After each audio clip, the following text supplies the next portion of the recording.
So today is December 26th, 2020, and we are at the airport because we are actually going to Curacao to see Gabby's family.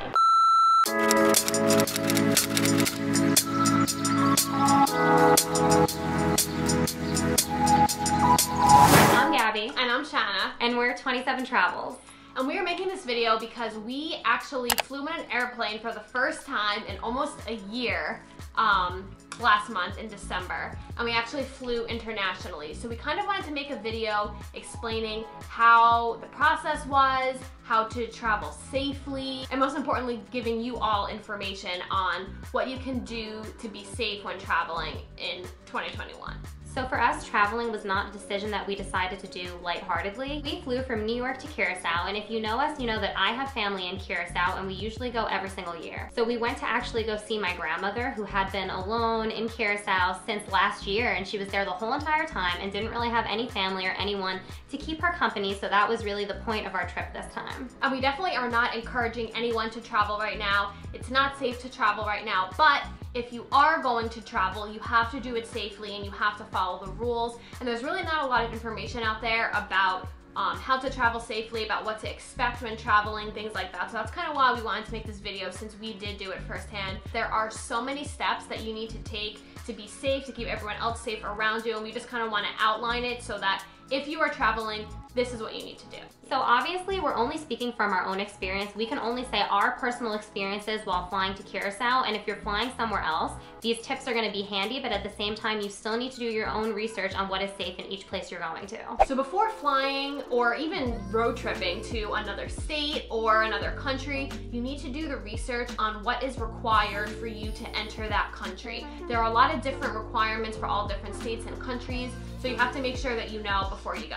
As well as those things are always changing. You need to keep up to date when you're going to be flying. Even if you book a trip in advance, you want to be checking all the way up to your trip to make sure that those policies aren't changing and that you are keeping in tune with what is changing in terms of those policies. So for Curacao, what we needed to do before we could go was we needed to have a negative COVID test within 72 hours of our departure. So that's what Gabby and I did. We went to get a COVID test and we got the results in about like 24 hours, maybe a little bit longer than that. And then once those results were negative, we actually needed to upload those results to the Curacao Tourist Board, as well as fill out a passenger travel locator form and the regular customs form. I should also mention here that we needed to have a specific COVID test done to upload. It couldn't just be any COVID test. It needed to be a PCR test, and that is the results that we needed to have. So we had to actually check in our area and make sure we were getting the right test taken that also got our results back in the time that we needed to get them back by. So also for the 2 weeks leading up to our trip, we recommend either quarantining or not seeing any other people for those 2 weeks. That's what we did. So we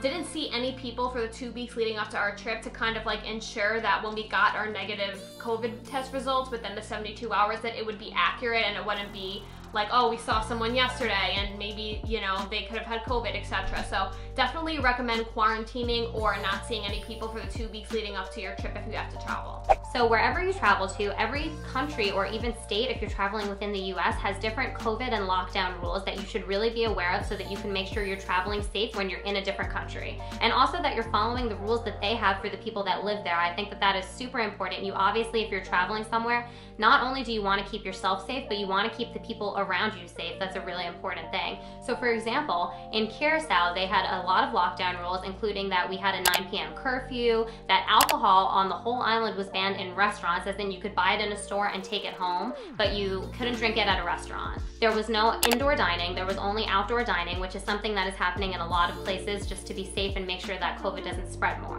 You had to wear a mask whenever you were indoors, shopping indoors, basically any kind of indoors, you have to wear your mask. I mean, we even went a step beyond that and wore our mask if we're passing people in public just to be safe for ourselves and things like that. Social distancing was heavily encouraged all around the island. There were sanitation stations in almost every restaurant and place and beach that we went to. Social distancing and face coverings are required within the terminal complex.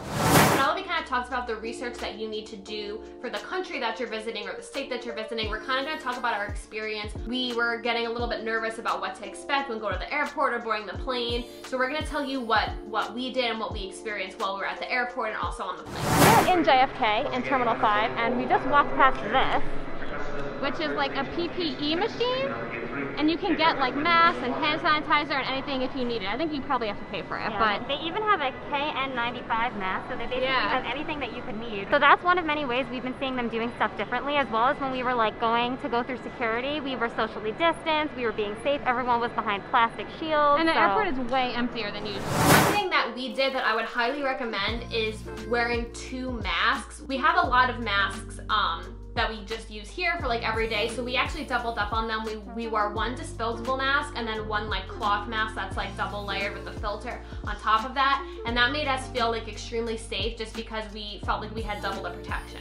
And I've heard a lot of people say that when wearing 2 masks they can't breathe. That was absolutely not the case for us. I would actually say it was very breathable, but we also felt safe, like we were protecting ourselves and the people around us. So we are sitting at our gate right now. Like there's really not a lot of people here, which for us makes us feel really safe because we're not really like sitting near anyone. We don't really pass that many people, which is good. Which is nice because then we're not worried about like what those people are doing because we're not near them, which is really cool.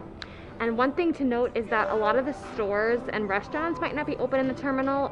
So for the terminal that we're in, there are some stores and restaurants that are open, but not all of them. So you might want to bring your own food. Yeah, which is actually what we did. We brought some like bagels from home and just had them in our bags just so that we didn't have to worry about that. Especially we're at a pretty big airport and things are still closed. If you live by a small airport, you could maybe expect to see things closed in your airport. Something we noticed right away, because we travel a lot before the time of COVID, is that the airport was really empty in comparison to what an airport would normally be like. So that made it really easy for us to be able to social distance from other people. There were markers for social distancing all over the floor of the entire airport, whether we were waiting in the security line or checking in or just like walking around. There were also sanitation stations all over the airport, so we were able to sanitize wherever we felt like we needed to and just keep away from people in general. There were also like stickers on the seats so that it kind of said like to leave one seat in between you and another person unless you were flying together. So that also made us feel safe too.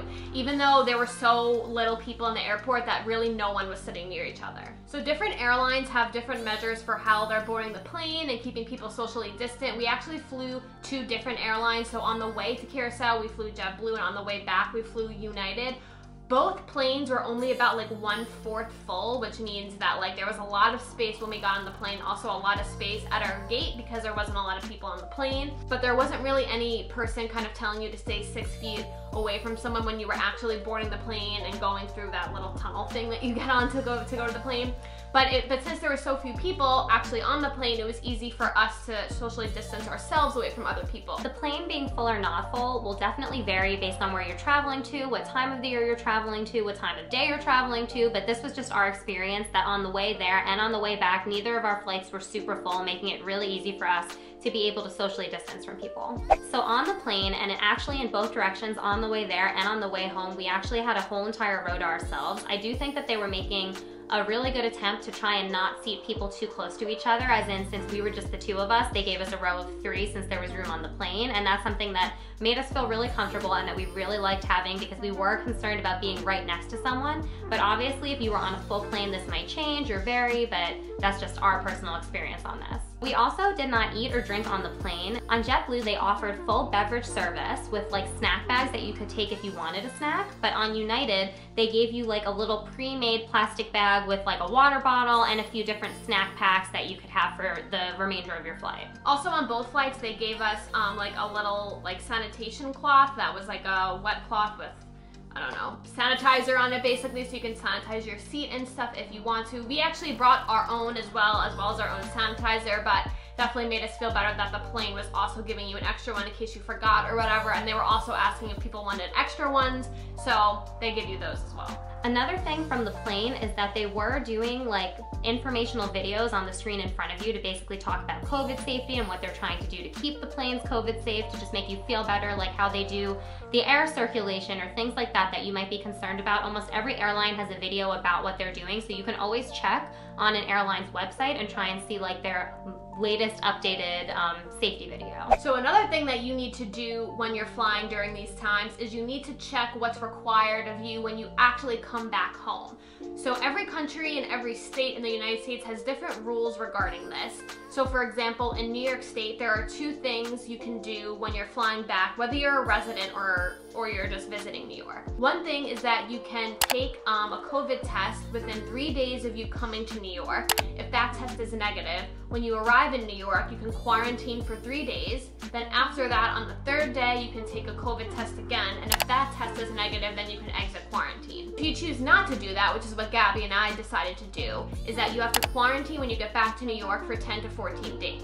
However, we just saw yesterday, which was January 12th, that the CDC just recommended that all passengers flying into the United States have to have a negative COVID test before boarding the plane.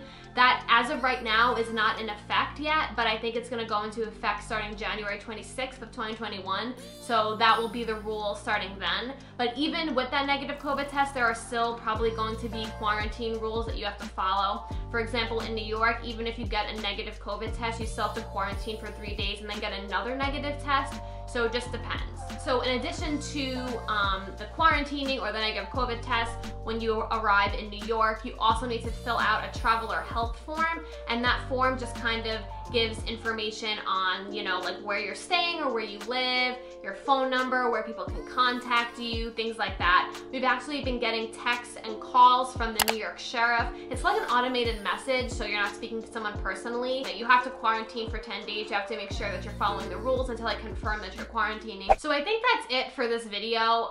Basically, to sum it all up, is you have to do your research, and it's extremely important that you do it because like Gabby was saying, it's constantly changing. There are so many steps that you have to do before traveling that it could be complicated, it could be annoying, it could be, it really should deter you from traveling right now.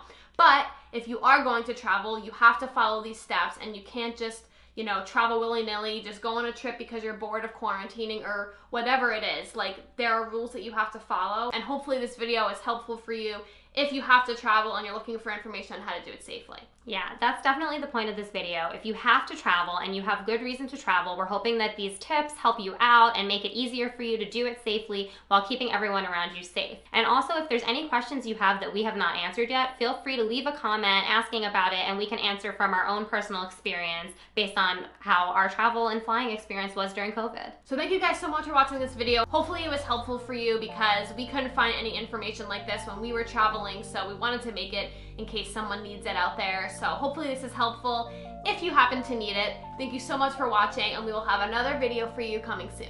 Bye! Bye!